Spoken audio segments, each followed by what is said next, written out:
तो प्यारे स्टूडेंट्स, आज की इस कक्षा में फिर से आप लोगों का स्वागत है। आज हम सब पुनः अध्याय 2 पुष्पिपादपों में लैंगिक जनन का दूसरा वीडियो देखेंगे।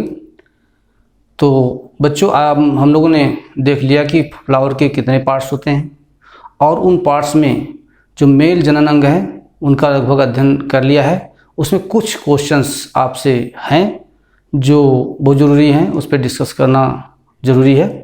तो आप लोग को ही उत्तर देना है। मैं चित्र एक बनाता हूँ।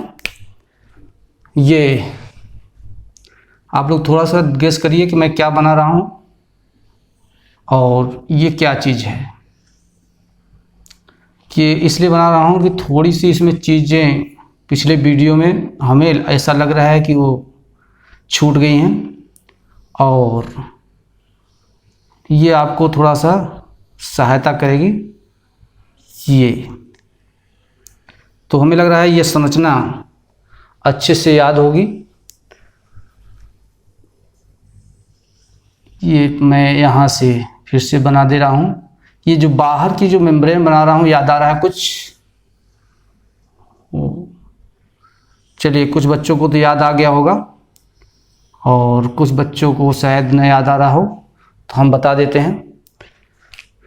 बीच में ये संवहन ऊतक या संयोजी ऊतक है और यहाँ पर ये बड़ी बड़ी कोशिकाएं हैं जिसे एंडोथीसियम कहते हैं। तो ये संरचना याद आ रहा है कुछ? चलिए, अभी और याद आ जाएगा। ये गोला गोला मैं संरचना यहाँ बना दे रहा हूँ, अब शायद याद आ जाए आप लोगों को।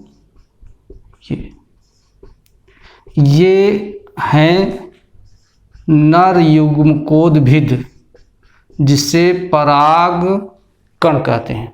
तो ये पराग कण बना दिया। अब पराग कण कहाँ होते हैं ये तो पता है, पिछले वीडियो में अच्छे से बताया था। तो ये एक पूरी संरचना जिसमें बाहर एपिडर्मिस और इसके अंदर बड़ी बड़ी सेल्स हैं, इसे एंडोथीसियम कहते हैं। ये यहाँ भी बना देते हैं हम आप लोगों की सुविधा के लिए। आप लोग भी इसको बना के प्रैक्टिस करिए। बायोलॉजी में चित्र का बहुत महत्व है। तो ये आपका हो गया एंडोथीसियम या अंतःथीसियम, और इसके नीचे यहाँ पर मिडिल लेयर थी जो टूट गई है, मध्य स्तर, और ये चैम्बर है जिसे लघु बीजाणुधानी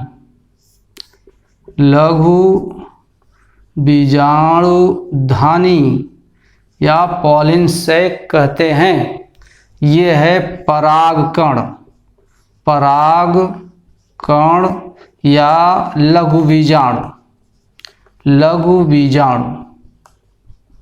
तो बच्चों, ये मैंने इस संरचना इसलिए बनाना जरूरी था कि ये वास्तव में जो संरचना है एक स्फुटित या परिपक्व पराग कोश की अनुप्रस्थ काट या टीएस बोलते हैं, ट्रांसवर्स सेक्शन। तो इसकी संरचना है। ये अक्सर एग्जाम में पूछा जाता है कि एक स्फुटित होते हुए परिपक्व पराग कोश की ट्रांसवर्स सेक्शन या अनुप्रस्थ काट की संरचना बनाइए। तो ये संरचना है। इसमें जैसा कि ये परागकण है, परागकण कहाँ बनता है? परागधानी में या लघु बीजाणुधानी में। तो ये बनता किससे है? लघु बीजाणुधानी में कल हमने चर्चा करी थी कि लघु बीजाणुधानी के अंदर कुछ ऊतक होते हैं और वो ऊतक विभाजित होकर लघु बीजाणु मातृकोशा बनाते हैं। तो ये लघु बीजाणु मातृकोशा में ये कोशिका है जिसमें क्रोमोसोम की संख्या 2n होती है। इसमें अर्धसूत्री विभाजन होता है, अर्धसूत्री विभाजन। तो अर्धसूत्री विभाजन के अंदर ये कोशिका 2 भागों में बढ़ जाती है, जिसमें क्रोमोसोम की संख्या क्या हो जाती है, n। 2n को द्विगुणित या डिप्लॉयड कहते हैं, और n को अगुणित या हेप्लॉयड कहते हैं। तो हमें लग रहा है यहाँ ये चीज़ थोड़ी सी छूट गई थी। इसका जब ये अर्धसूत्री विभाजन फर्स्ट है और ये अर्धसूत्री विभाजन सेकेंड में, ये कोशिकाएं फिर से विभाजित होकर के कुल 4 बनाती हैं। इसे क्या कहेंगे, चतुष्टक या चतुष्क या फिर टेट्रेड कहते हैं। इसको हमने अच्छे से वहाँ पढ़ाया है। अब ये जो चारों हैं, इसमें क्रोमोसोम की संख्या कितनी है, सब में यानी वास्तव में ये परागकोश के अंदर अलग अलग हो जाते हैं ये। तो इसमें इसे हम परागकण कहते हैं, या नर्म युग्मकोद्भिद मेल गैमिटोफाइट। तो बच्चों आइए हम सब देखते हैं फीमेल फ्लावर। तो फीमेल फ्लावर के अंदर जो हम लोग पढ़ेंगे वो स्त्री केसर और गुरु बीजांड धानी, जिसे बीजांड कहते हैं, बीजांड। और तीसरी चीज जो पढ़ेंगे भ्रूणकोश। आज इन तीनों बिंदुओं पर हम लोग चर्चा करेंगे। आप जानते हो कि जो जायांग है, जिसे गाइनोसियम कहते हैं, ये फ्लावर का मादा जनन अंग पार्ट होता है। ये जो गाइनोसियम है, इसमें कई अंडक होते हैं। अगर एक अंडक है तो एक अंडकी, 2 है तो 2, और ज़्यादा है तो ज़्यादा अंडकी। तो इसमें जो फीमेल गाइनोसियम है, इसके जो पार्ट्स होते हैं उसे हम पिस्टिल या स्त्री केसर कहते हैं, और इसी को कार्पेल या अंडक बोलते हैं। तो एक अंडक हम लोग बना लेते हैं।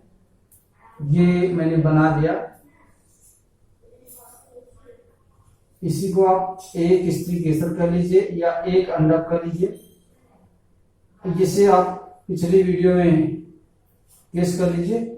ये क्या है, वर्तिकाग्र या स्टिग्मा, स्टाइल, ओवरी, पुष्पासन। तो बेटा ये पूरी जो संरचना है, इसी को हम पिस्टिल या स्त्री केसर या कार्पेल या अंडक बोलते हैं। तो ये एक अंडक है। क्या है, एक अंडक। ये एक अंडक है, देख लीजिए, ये पुष्पासन, अंडाशय, वर्तिका और वर्तिकाग्र।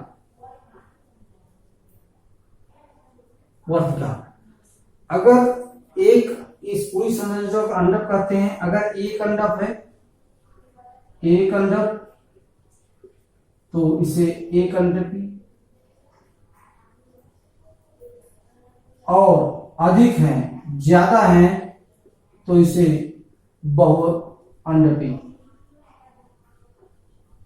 बहुअंडपी कहेंगे। ठीक है ना, एक अंडपी और बहुअंडपी। तो बहुअंडपी में भी वे अंडक जो जुड़े होते हैं, संयुक्त, संयुक्त अंडक होते हैं उसे हम युक्तांडपी कहते हैं, युक्तांडपी। और स्वतंत्र होते, जुड़े नहीं होते, उसे हम वियुक्तांडपी कहते हैं, वियुक्तांडपी। आइए देखते हैं एनसीईआरटी में 2-3 चित्र इससे संबंधित है, उसके ऊपर चर्चा करते हैं।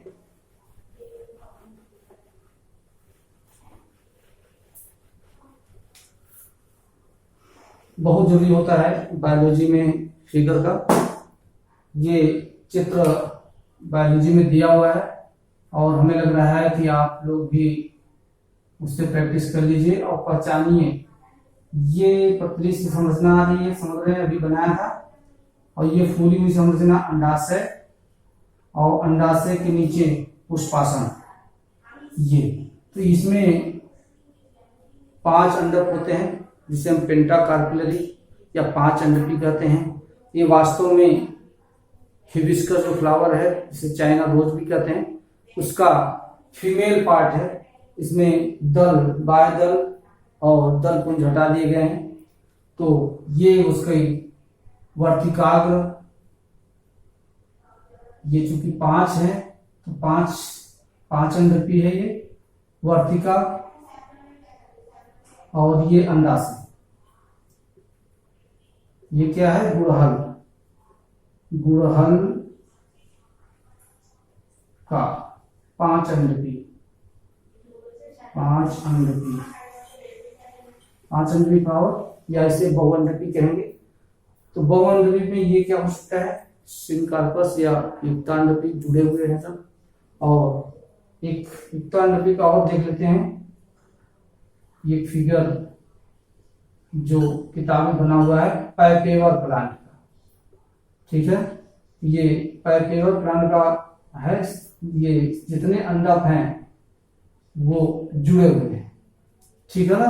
इसे हम युक्त अंडपी या युक्तांडपी कहते हैं। और ये पैपेवर,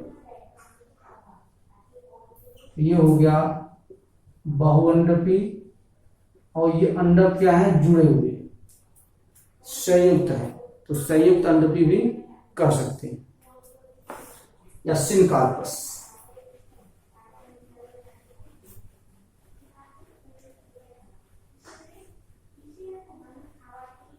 एक तीसरा जो इसमें फिगर है, इस तरह से किताब में बना हुआ है आपके, ये देखिए, ये भी अंडक है।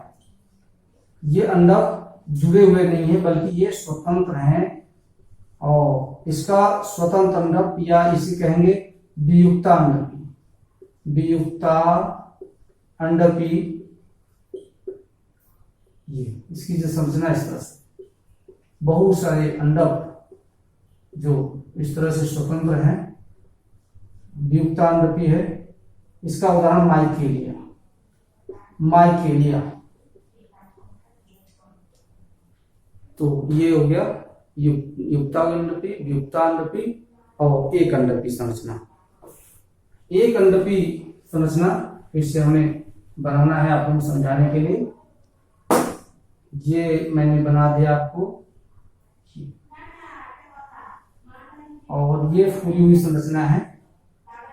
इसके अंदर, जिसे कहते हैं अंडाशय, अंडाशय के अंदर एक संरचना और पाई जाती है, जिसको क्या कहते हैं? इसको कहते हैं बीजांड या गुरबीजाणुधानी। ये अंडाशय हो गया, अंडाशय। और इस अंडाशय के अंदर ये संरचना गोली से, इसे हम बीजांड या गुरबीजाणुधानी, गुरबीजाणुधानी,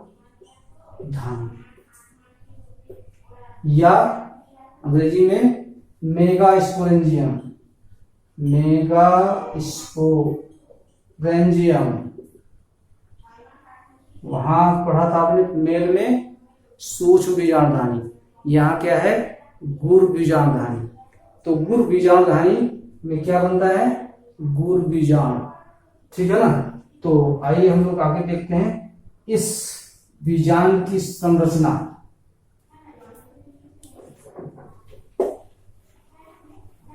वास्तव में जो बीजांड है, वैसे तो कई प्रकार के होते हैं, प्रकार यहाँ नहीं पढ़ना है आपको। यहाँ एक मैं बीजांड, प्रारूपिक बीजांड बनाता हूं। ये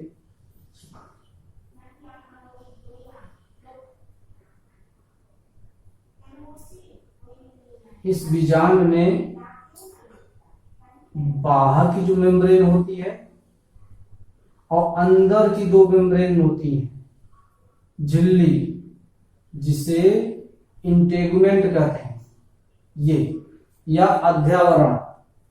और ये जो संरचना है आगे चल के यहां जहां से लगी होती है, इसे अपरा या प्लेसेंटा बोलते हैं। और यहां से यहां तक ये देख रहे हैं, ये जो संरचना आ रही है, इसे बीजांड वृंत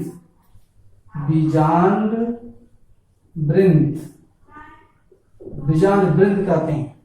और ये जो फूली हुई संरचना है, इसको थोड़ा सा अगर हम और भर दें कोशिकाओं से, तो आप देखेंगे कि ये इसमें कोशिकाएं पाई जाती हैं, जो इस बीजांड का शरीर बनाती हैं। इससे बीजांड काय या न्यूक्लियस कहते हैं। क्या कहते हैं? बीजांड काय। पूरे को हम यहां बात करें, ये हो जाएगा बीजांड काय, या अंग्रेजी में न्यूक्लियस, NUCELLUS, न्यूक्लियस कहते हैं। इस बीजांड काय के जो बाहरी मेम्ब्रेन है, बाह्य और अंतः नाम अध्यावरण या अंग्रेजी में इंटेगुमेंट कहते हैं, इंटेगुमेंट। तो याद हो जाएगा ये कि ये दो इंटेगुमेंट का बना होता है, इसके अंदर जो कोशिकाओं का समूह होता है उसे बीजांड काय कहते हैं। और ये जो देख रहे हैं, ये जो मेम्ब्रेन है यहां नहीं है, और जहां पे नहीं होती है उसे बीजांड द्वार कहते हैं, बीजांड द्वार या माइक्रोपाइल। और इस माइक्रोपाइल के विपरीत में पीछे वाले हिस्से को निभाग या चलाजा कहते हैं, चलाजा निभाग कहते हैं। तो इस पूरे को हम ऐसे भी बांट सकते हैं, जो छिद्र वाला हिस्सा है उसको माइक्रोपाइलर एरिया, और जो पीछे वाला हिस्सा है उसे हम चलाजा एरिया, चलाजा पोल कहते हैं। ये आवश्यक है, आगे चल के इसकी आवश्यकता पड़ेगी कि चलाजा साइड और माइक्रोपाइल साइड।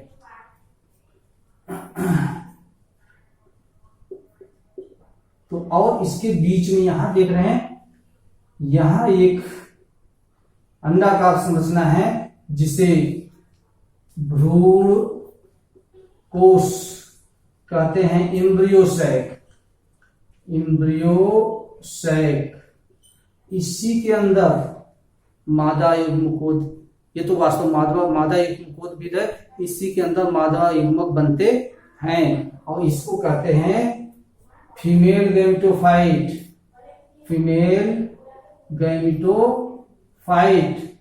या मादा युग्मकोदभिद। तो किसको कहते हैं?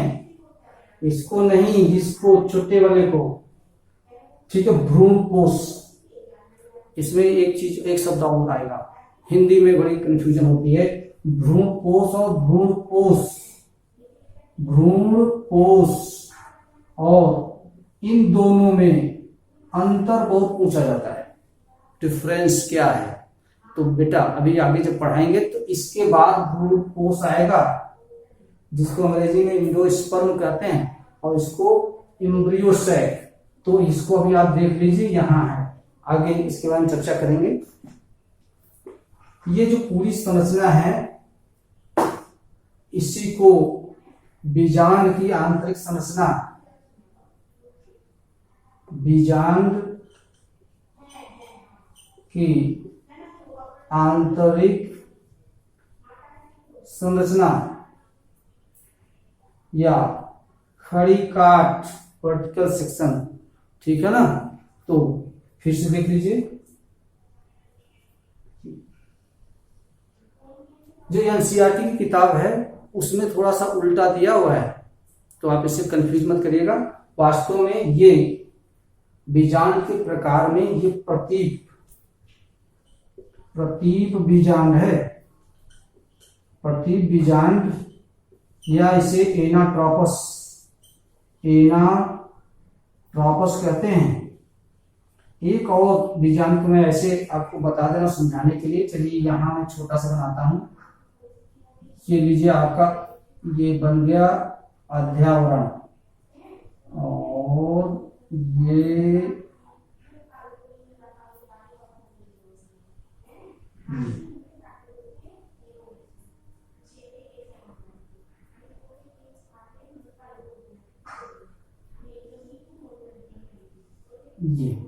तो बेटा ये इसमें आप देखिए, आप फोकस करिए, ये क्या है, बीजांड द्वार, क्या है, बीजांड द्वार, और ये अध्यावरण।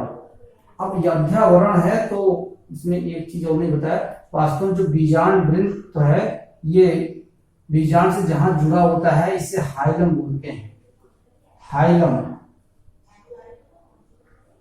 हाइलम बोलते हैं। और यहाँ हाइलम क्या होगा, यहाँ ये बीजांड वृत्त यहाँ जुड़ा हुआ है, ये है हाइलम, और ये अध्यावरण, इसके अंदर ये है भ्रूण कोश। तो बेटा ये जब ऐसी संरचना होती है तो इसे हम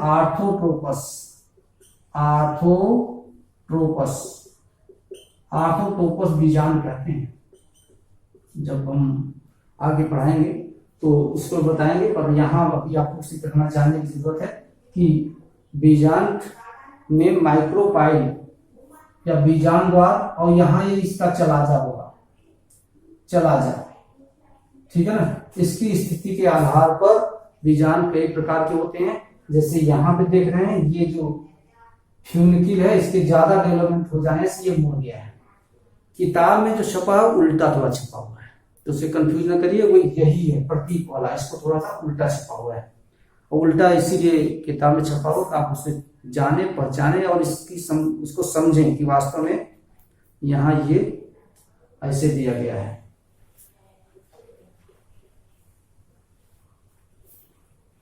तो हमें लगा गुड़ बीजांड अच्छे से जब समझ में आ गया होगा, सॉरी गुड़ बीजांड धानी, गुड़ बीजांड धानी मेगास्पोरेंजियम में मेगा स्पोर का निर्माण होता है। तो हम देखेंगे मेगा स्पोरोजेनेसिस, गुरु बीजाणु जनन, या इसी को मेगा स्पोरोजेनेसिस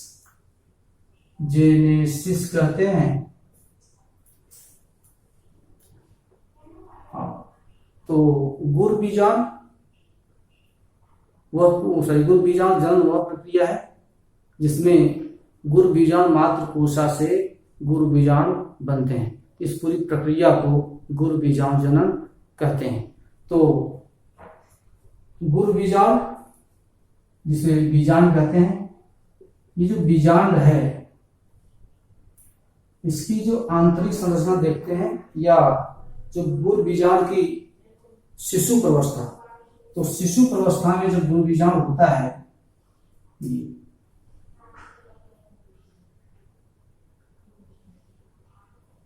तो ये बाहर की जो आवरण तो है, लेकिन इस पूरे में एक ऊतक भरा हुआ है। तो आप इसको बता सकते हैं कि ये माइक्रोपाइल या बीजांड द्वार है, ये अध्यावरण है, पर ये पूरा अभी इसमें भ्रूण कोश नहीं बना है। इस भ्रूण कोश को नहीं बना है, इसे कहेंगे विभज्योतक।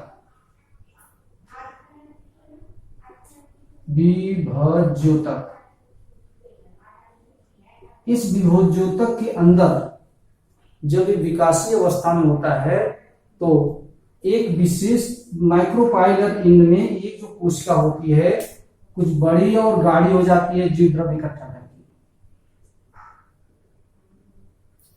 ये जो बड़ी और गाढ़ी हो जाती है प्रारंभिक अवस्था में तो प्रशस्त कोशिका कहते हैं या आर्टिफिशियल सेल कहते हैं, लेकिन ये जो कोशिका है ये जो बड़ी होती है थोड़ी सी, तब इसके चारों तरफ कौन सी कोशिकाएं हैं?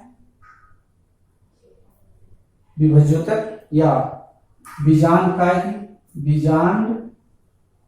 काय की कोशिकाएं, जिसे न्यूक्लियस कहते हैं। अब ये जो कोशिका है इसके चारों तरफ न्यूक्लियस, आप इसको ऐसे समझिए, ठीक है ना। अब इस कोशिका है जो जिसे पहले प्रपस्थ कोशिका कहते हैं, बाद में डेवलप होके बन गई गुरु बीजाणु मात्र कोशिका, गुरु बीजाणु मात्र कोशिका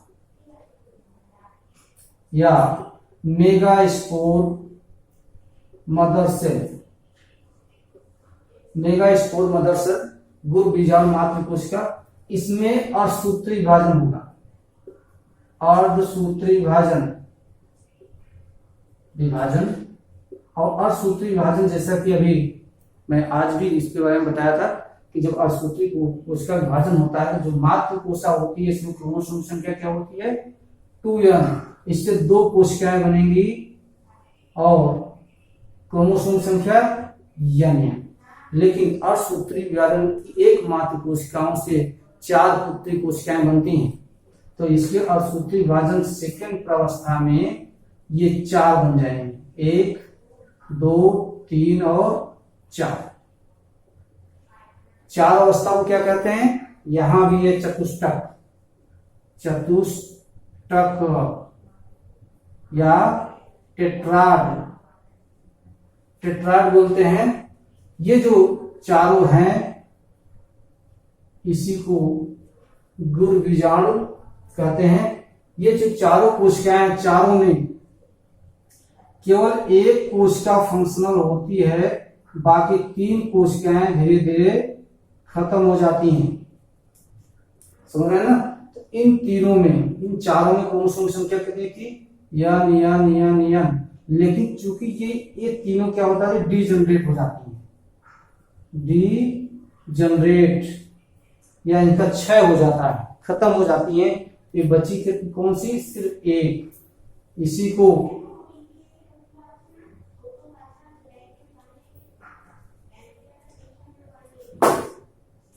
गुरु बीजाणु कहते हैं, गुरु बीजाणु कोशा, गुरु बीजाणु कोशा। अब इस गुरु बीजाणु में क्या? केंद्रक, केंद्रक। अब ये जो केंद्रक है इसमें समसूत्री विभाजन होता है, समसूत्री विभाजन। इसको एक चीज और इसमें बताना था, वास्तव में जब एक मात्र कोशिका से एक गुरु बीजाणु बनता है, गुरु बीजाणु, तब इसे मोनोस्पोरिक या एक बीजाणुष भी कहते हैं, एक बीजाणुष, एक बीजाणुष या मोनोस्पोरिक, मोनोस्पोरिक, ठीक है ना। ये एक जो गुरु बीजाणु है इसका केंद्रक समसूत्री विभाजन होकर के 2 केंद्रकों में बढ़ जाता है और इसमें कोई मेम्ब्रेन नहीं बनती। और ये दोनों केंद्रक इस कोशिका में, क्योंकि कोशिका इस तरह से होती है थोड़ी सी अंडाकार, एक इस तरफ और एक इस पोल पर चली जाती है, ठीक है ना। ये वास्तव में इसी मुझे बनाना चाहिए था। ये एक केंद्रक 2 अवस्थाएं बढ़ जाती हैं। यहां पे समसूत्री विभाजन, समसूत्री विभाजन, समसूत्री विभाजन होता है तो ये केंद्रक 2 केंद्रक बन गया। इसे द्विकेंद्रीय,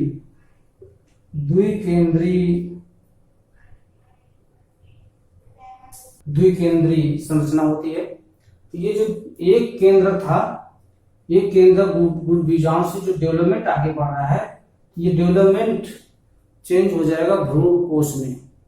किसमें? एम्ब्रियोसाइट। तो ये द्विकेंद्रीय भ्रूण कोश कह सकते हैं इसको, भ्रूण कोश। और फिर इसमें डिवीजन होकर के ये 2 से 4 में, और फिर ये 4 से 8 केंद्रीय संरचना आते हैं। 1 2 3 4 5। इसमें केंद्रक की कुल संख्या हो गई 8 केंद्रीय भ्रूण कोश।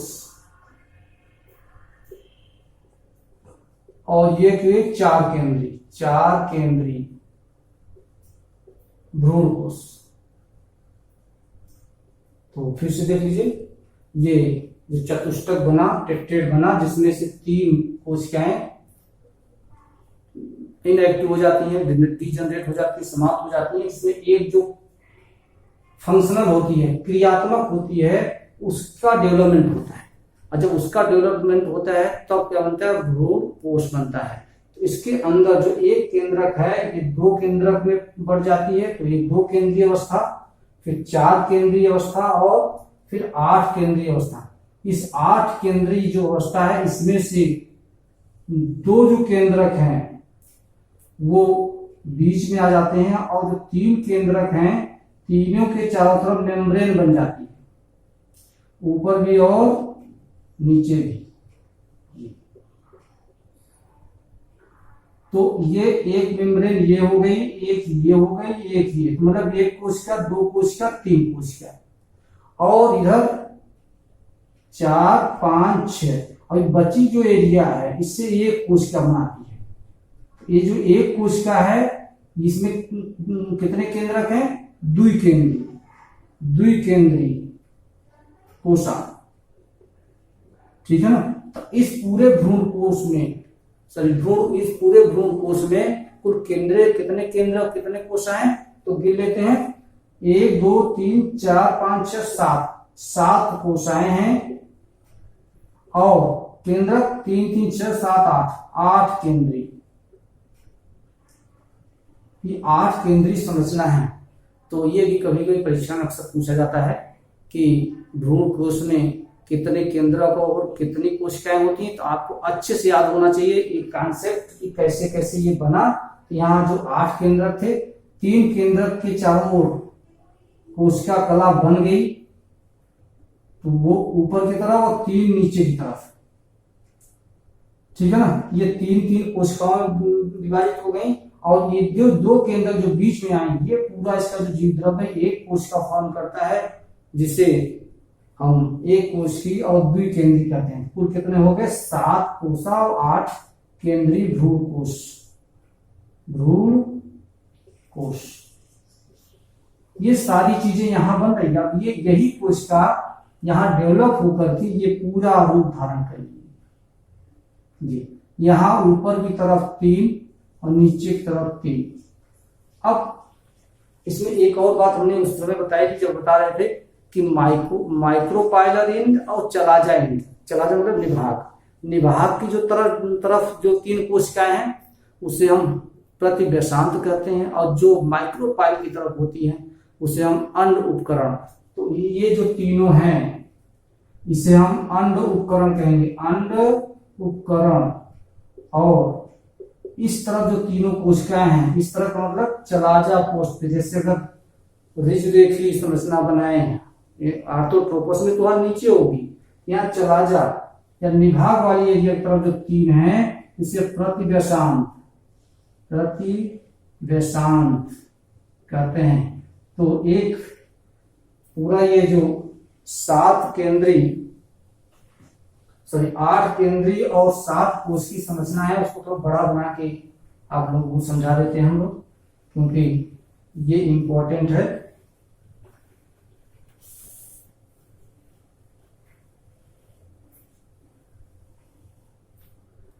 जो एनसीईआरटी की किताब है उसको बनाते हैं। एनसीईआरटी की जो किताब है उसमें इस तरह से पूरा जो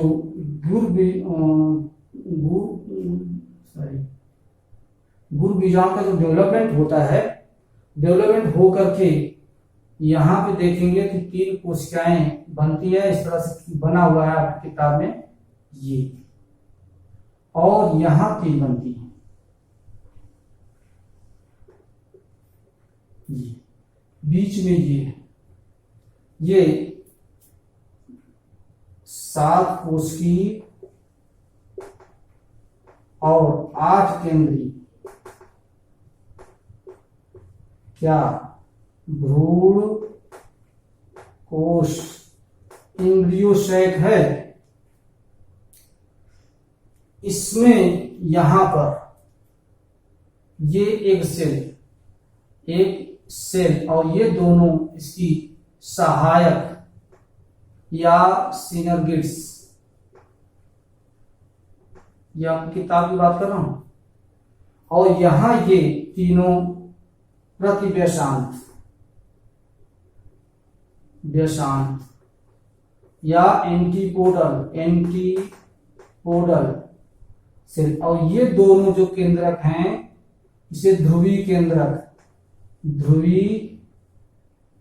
केंद्रक या पोलर न्यूक्लियाई ये। तो बेटा ये अगर ऐसा है, अगर यहां एक सेल दिखा रहे हो तो यहां आपको लिखना होगा माइक्रोपाइलर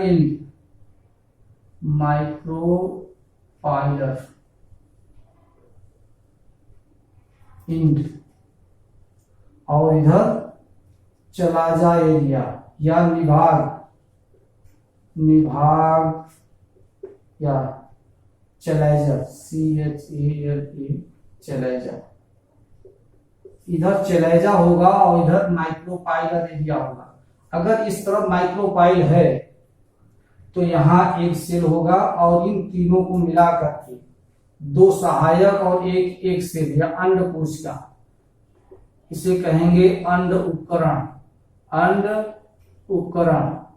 और जब ऐसी अवस्था बनानी हो आपको, तो एक सेल अगर आप ऊपर कर रहे हो तो आप बताइए इधर माइक्रोपाइल है और इधर चला जाए।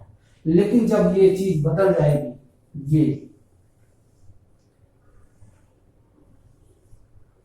इसमें अगर बनाना हो और यहां माइक्रोपाइल है या बीजांड द्वार है, तो यहां की जो तीनों कोशिकाएं होंगी उसमें बीच वाली एक सेल होगी और ये दोनों सहायक होंगी। तो देख लीजिए थोड़ा सा, इसमें ये हो गई एंटीपोडल सेल। एक सेल यहां इसलिए होता है कि वास्तव में जब निषेचन होता है तो उसमें पराग नलिका के द्वारा नर युग्मक इसके अंदर प्रवेश करता है, और नर युग्मक को के प्रवेश करने में ये जो फिलीपार सिनर्जिड्स हैं या सहायक कोशिका हैं उसको निर्देशित करती हैं। निर्देशित समझते हैं ना, जैसे क्या बोले, फिर निर्देशित करती हैं, जिससे ये पराग नलिका यहां से आकर के इस कोशिका से होते हुए अंदर प्रवेश कर जाती है। इसलिए ये बीजांड द्वार की तरफ एक कोशिका होती है। तो ये पूरा हमें लग रहा है कि हमने इसको अच्छे से समझाने का प्रयास किया कि कैसे क्या स्त्री केसर और गुरबीजांड जनन और भ्रूण कोश। तो आगे हम लोग अगले वीडियो में कल फिर चर्चा करेंगे। इसी के साथ एक अच्छा समाप्त होती है। धन्यवाद।